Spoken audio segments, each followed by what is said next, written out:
What's up guys, Alberto BIGBOOST here.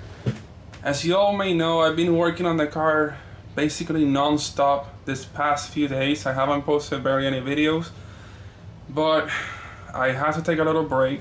What better thing to take a break than playing some awesome video games? I'm going to show you guys one of the most addictive games that I played so far. It's called Vikings War of Clans. Play this game for 5 minutes and see why I'm so addicted to it. Vikings War of Clans resembles top PC strategy games of the 90s and 2000s, which we all were crazy about. But now it's finally on mobile, so you can easily play it during a 5-minute break at work. Tremendous battles between Western and Eastern coalitions leave nobody indifferent, and we're beating up our enemies so many times. An absolute thrill and excitement. A new massive battle is coming this month and we need you, yes you. Come join me in the game. My nick is Alberto BIGBOOST.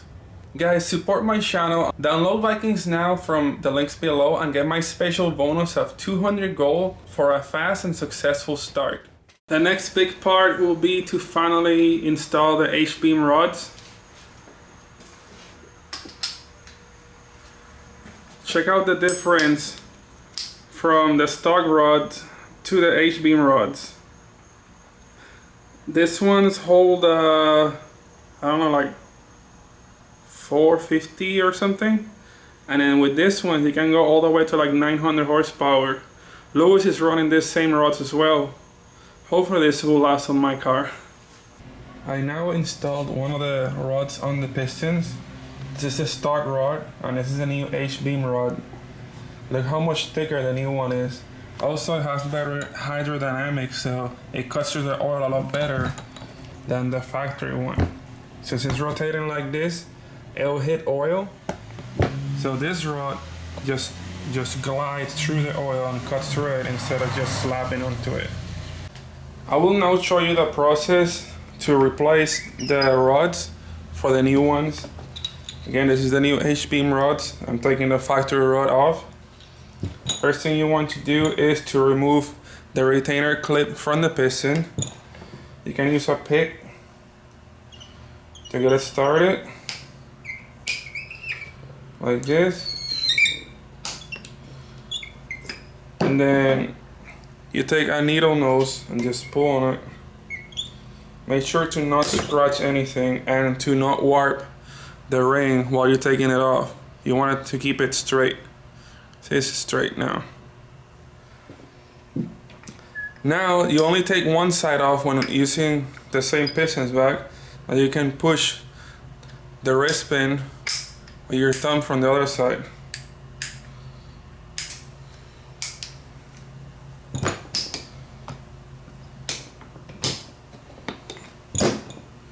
And now it's disconnected. Also, pay attention to the orientation of the rod. Right here you'll see these little grooves for the bearings. Make sure you match the same direction as the factory one with these. On this one it was right here. That means I want to put the new rod in the same orientation as the other one, so they both have the groove in the same spot. So it's gonna go like this. I'm gonna take the wrist pin all the way out and apply some assembly lube onto it because it's all dried off from cleaning.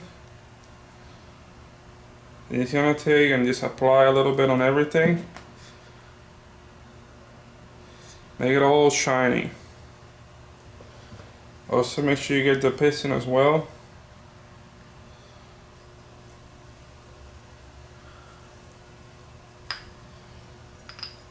I should just glide right in there. And for the rod, also apply a little bit on it too.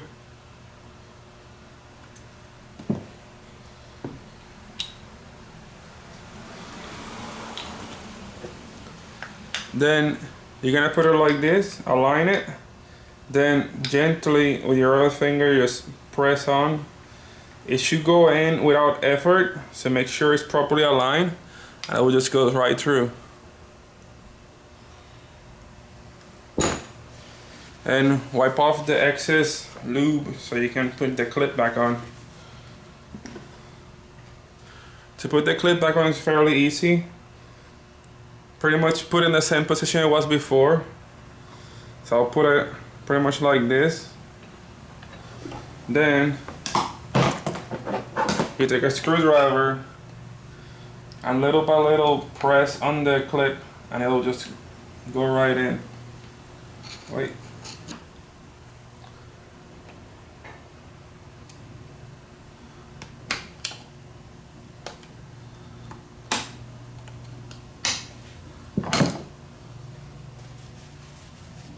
And now the clip is installed, so you have another rod working now. It's super smooth. As you can see, the assembly loop makes it just slide perfectly. That way, when you first start the car, there's a nice coat of assembly loop in it and it doesn't have a dry start. So it will slide like this. It's our free floating wrist pins.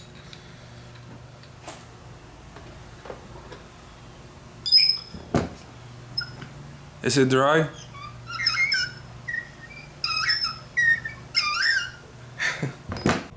I'm halfway there. I got 3 done and 3 to go. I'm gonna try to see if I can time lapse this one. I had some issues with the wrist pin. I had to file down the edge of the rod a little bit because the wrist pin was entering a little too tight. So it took me a while, so I didn't time lapse that because it wouldn't be a nice smooth time lapse for you guys. I'll see if I have better luck with the next 3.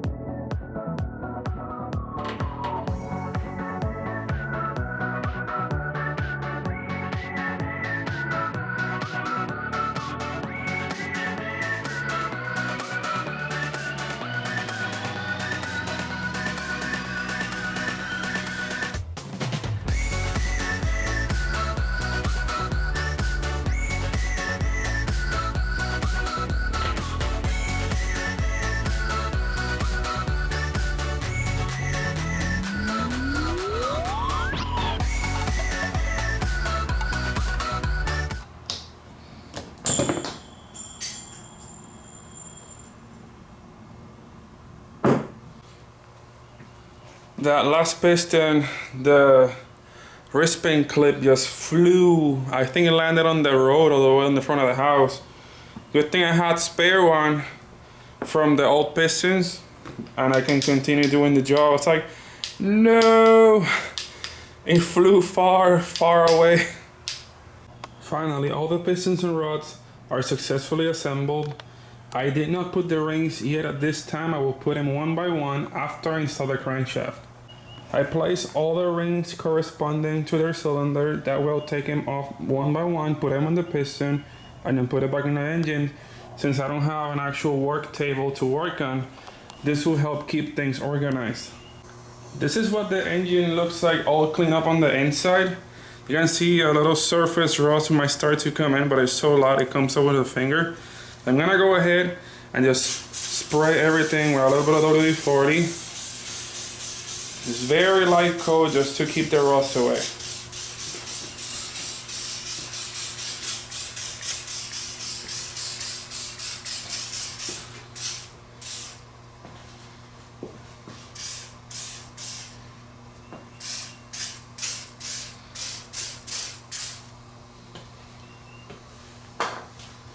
Alright, now that that's all out of the way and done, I'm going to remove all the main caps.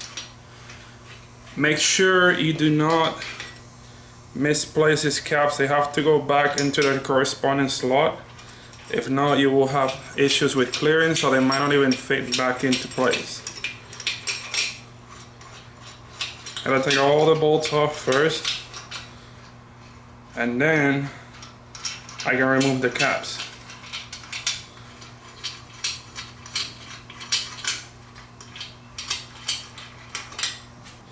I will now remove the old bearings.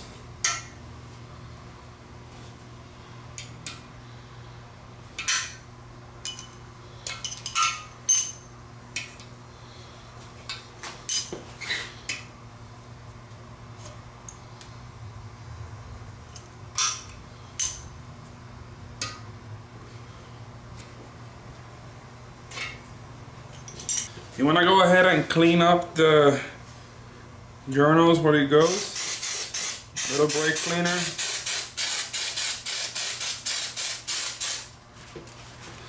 And take anything that's on the surface. You don't want oil behind the bearing. You only want oil or assembly lube between the bearing and the crankshaft, not between the mounting parts. There was a lot of oil buildup in this little groove right here, so I went ahead and cleaned those up and brake cleaned them again. Now I'm ready to install the new bearings.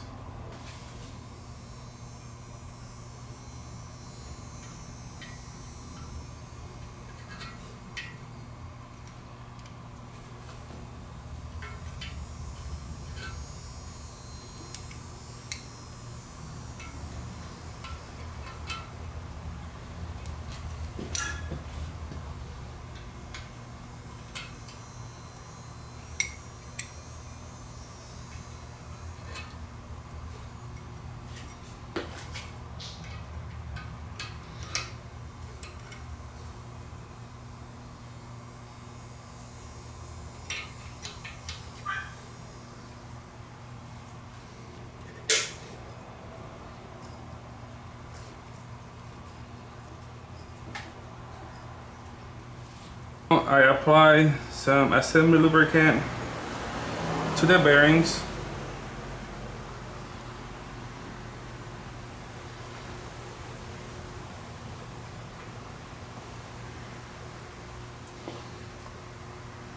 Make sure to get the size of the thrust bearing as well, because that's also making contact, keeping the crankshaft from moving forward and back. And spread the assembly lubricant properly all over the bearing. And now, the moment of truth. I can reinstall the crankshaft.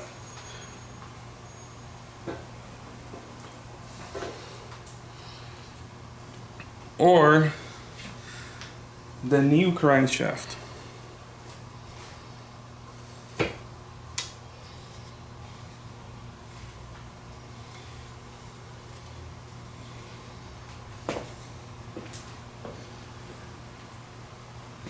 Then at this point, when I go ahead and put more assembly lubricant on the other side of the crankshaft,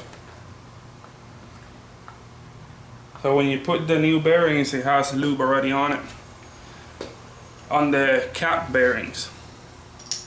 I will now start placing back the main caps. We'll apply a strip of assembly lube like this, place it here. Same thing, one strip. Wait, what's that?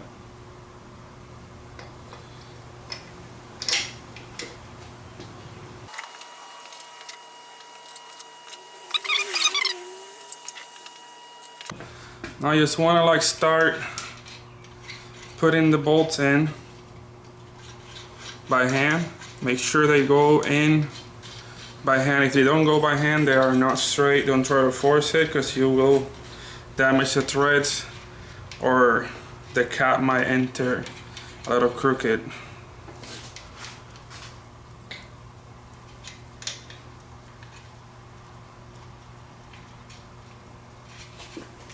We're going to start by torquing the bolts to 20 Newton meters.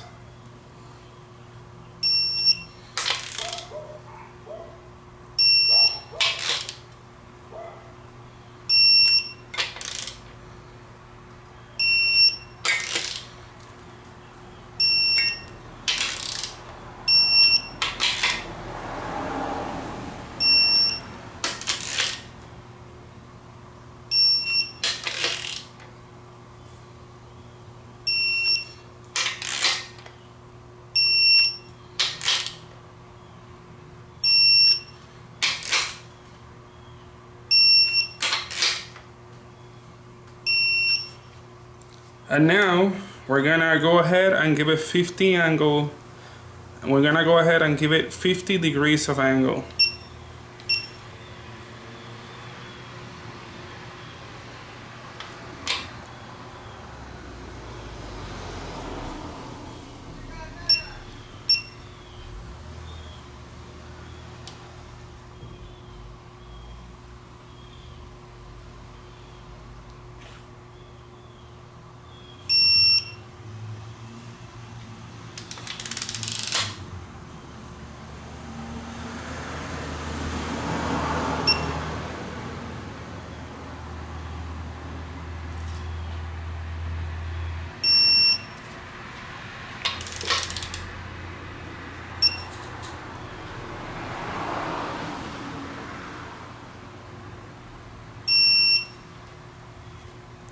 So 50 degrees right there.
Alright, crankshaft is fully torqued, and now it's ready to accept the pistons.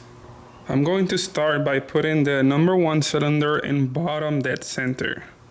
The reason I want to put it in bottom dead center is so I can put the piston all the way through, and then the rod will guide itself straight into the crankshaft without hitting the corners.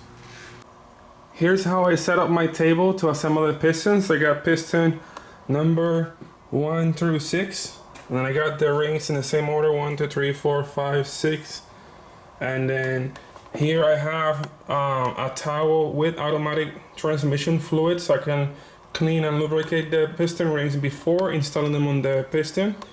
I have a file which I will be using to make sure I file down the edges of the piston rings so they're nice and smooth. And I don't want any sharp edges that could just get caught on the piston. Then over here I have the ARP assembly lubricant for the rod bolts, and then I have the Yseco 84mm ring installation tool. And on this I still haven't opened the oil control rings, which will be installed first. I will begin by installing the oil control rings. This will not be gapped, so they're very easy to install. Put this here, so that's right here.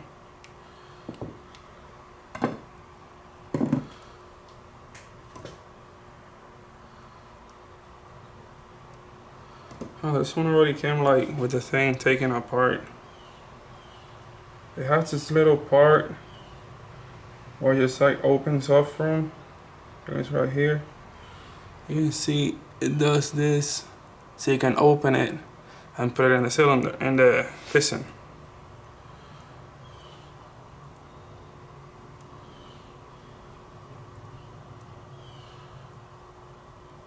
And they go pretty much like this. So the swirly one goes inside the ring one. What I need to do is install first this one.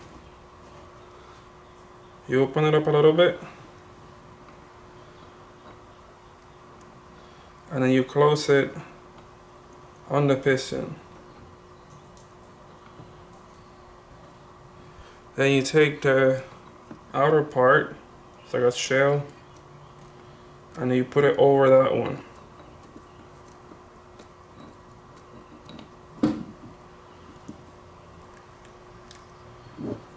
There, now it's fully installed. Then what I want to do, I want to first start with the second compression ring. I'm gonna go ahead and file down the edges where I cut. Make sure they're nice and not sharp. If it's sharp, it's gonna get stuck.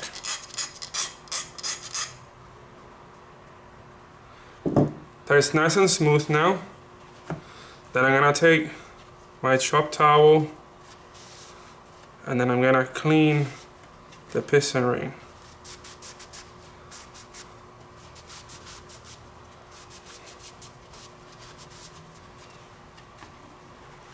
You can see that's how much came out on a brand new ring, so there's a little bit to clean up that I probably don't take into consideration. Now to install the ring, I will use my piston ring expander tool. Put it like this, then it expands it. You don't want to twist the ring, you want to expand it with this, expand it over the piston, and then release. And now it's installed on the second ring slot. Make sure to put the part that has a little cut off part, it goes to the bottom, it's an oil scraper. And then the top ring, I'm gonna do the same. I'm gonna first file down the edges on both sides.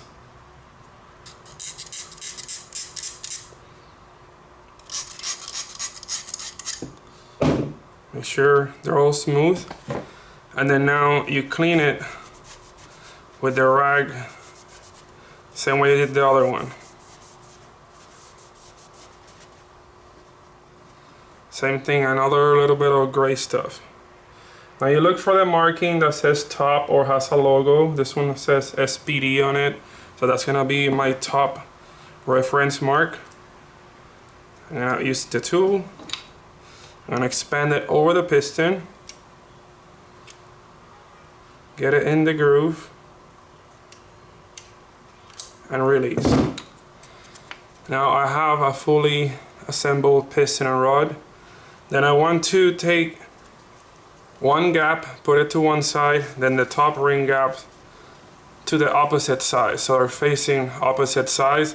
That way the compression will go through, it'll have to go around and exit the other side, you'll have better compression that way. You don't want to have both gaps facing the same direction because the compression will just go through and you will lose a lot of power.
Now I want to install the bearing on the rod. I'll do this one first, then you take another half and put it on the rod cap.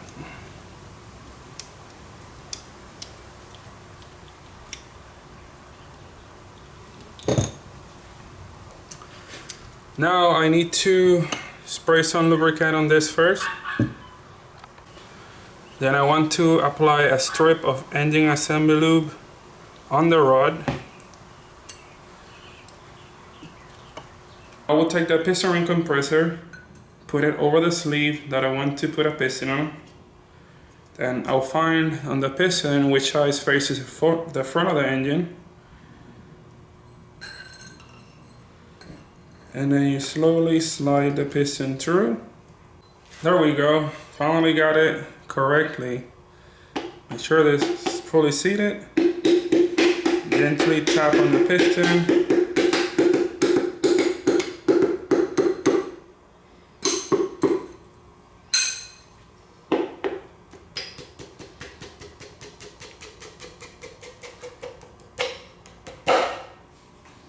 And I got one piston down. Now it's time to put the rod cap back on. Make sure you align the bearings correctly with a little notch facing each other.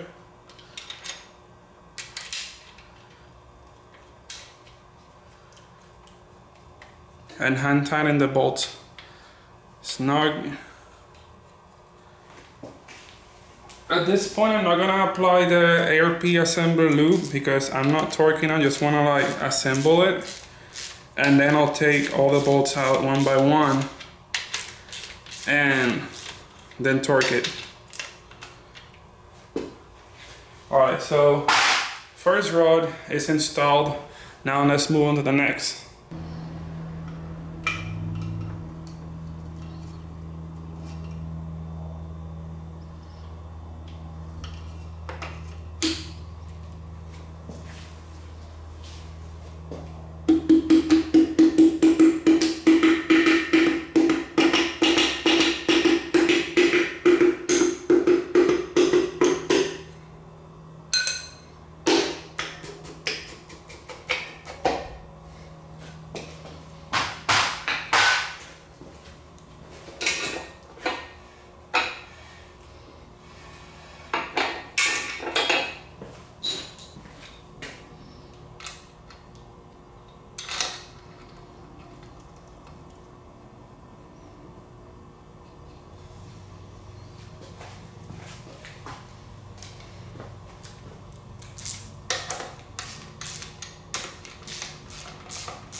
I will now take the rod bolts out and I'm gonna apply some ARP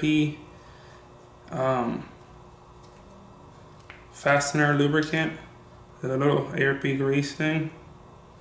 Oh, I put too much, oops. And also put a little bit on the base, that way the flange of the head of the bolt, the flange of the bolt. Also put a little bit on the top part. That way the flange of the bolt can actually glide as well, and you can have proper and accurate torque readings when you're torquing this down.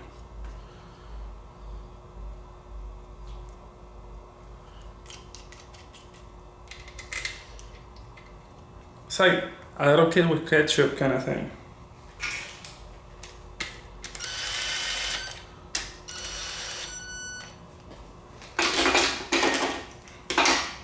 And I will do the same with all the others and then torque it to 43 pounds of torque. I've got the torque range set on 43, so now I will start torquing this down. I'm gonna do like 20 on each one first, and then I go to the other side and give it a 43.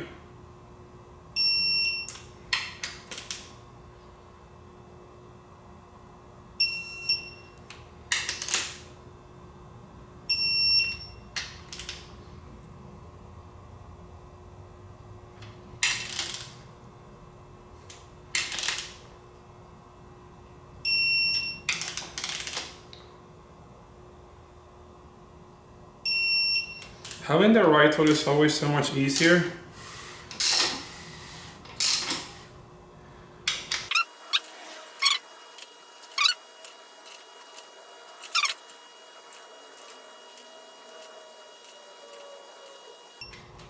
Alright, we're done. All the rods are torqued, main caps are torqued. The next thing will be to put the oil baffle plate, and then I can start putting the head on.